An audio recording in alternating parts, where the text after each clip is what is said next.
Hello everyone, आज हम GMI study point में चैप्टर 6 पढ़ेंगे त्रिलोचन शास्त्री जी के बारे में। इनका जीवन परिचय हम पढ़ेंगे। इससे पहले हमने नरेंद्र शर्मा जी का परिचय देखा कि वो कौन थे। नरेंद्र शर्मा अभी एक स्वतंत्रता सेनानी और महान लेखक और कवि रहे हैं। उसके बाद आते हैं त्रिलोचन शास्त्री जी। इनके बारे में बहुत कम सोर्सेज हैं और कम ही परिचय आपको देखने को मिलेगा, लेकिन बहुत मुख्य रोल रहा है इनका भी हमारे हिंदी साहित्य में। नाम है इनका त्रिलोचन शास्त्री। इनका मेन नाम है, मूल नाम वासुदेव सिंह।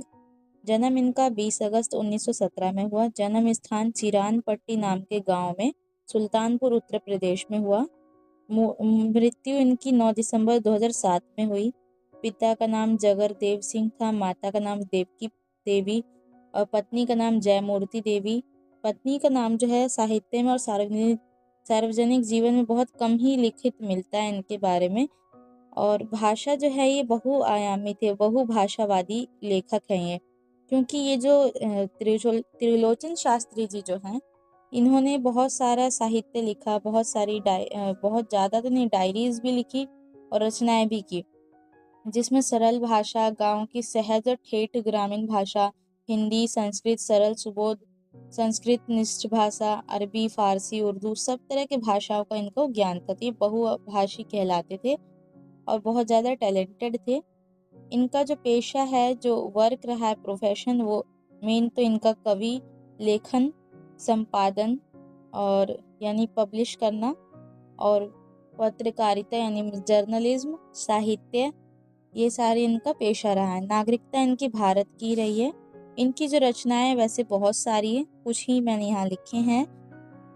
धरती, गुलाब और बुलबुल, ताप के तापे हुए दिन, तुम्हें सौंपता हूँ, फूल नाम है एक, और चैती इत्यादि। और भी बहुत सारे इनकी रचनाएं हैं। बुक में अगर आपने देखा हो तो बुक में मेंशन होगा। और कुछ ही नाम भी अगर आप याद रखते हैं और एग्जाम में आप लिखते हैं किसी भी राइटर के बारे में, तो आपको बेसिक बेसिक पता होना चाहिए। इन्होंने डायरी भी लिखी थी देश काल के ऊपर, और रोजना मचा, ये इन दो नाम की डायरीज भी लिखी थी। और इनकी जो रचनाएं हैं उनमें भी जैसे आपको प्रगतिवाद देखने को मिलेगा, यानी प्रगति होगी। इनके जो विषय थे, लिखने के जो विषय थे, वो गांव, समाज के मुद्दे।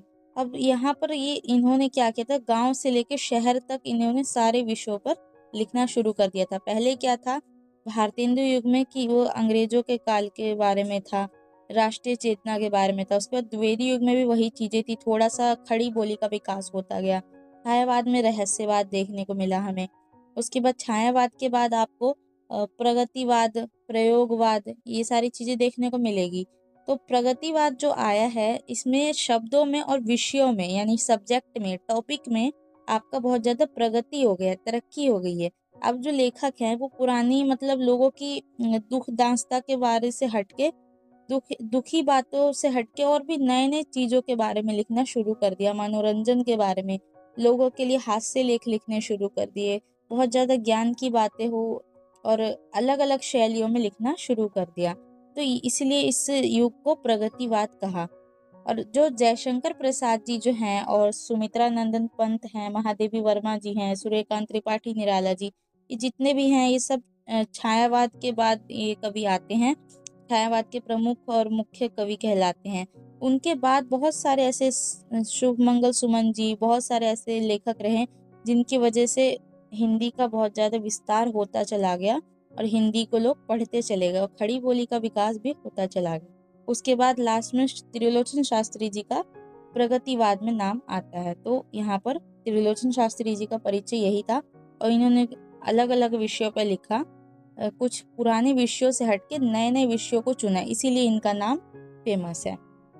सो आई होप कि आपको ये समझ में आया होगा। Thank you.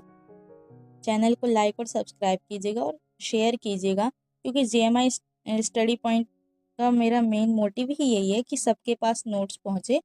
क्योंकि जीएमआई में आपको बहुत सारी वीडियोस मिलेंगी एलएलबी कोर्स की, लेकिन जो बीए के कोर्स की है वो बहुत ज़्यादा कम अवेलेबल है। टॉपिक वाइज आपको शायद ही मिल जाए, लेकिन कॉलेज के नेम के साथ आपको बहुत कम मिलेगा सिलेबस पढ़ने को। Thank you.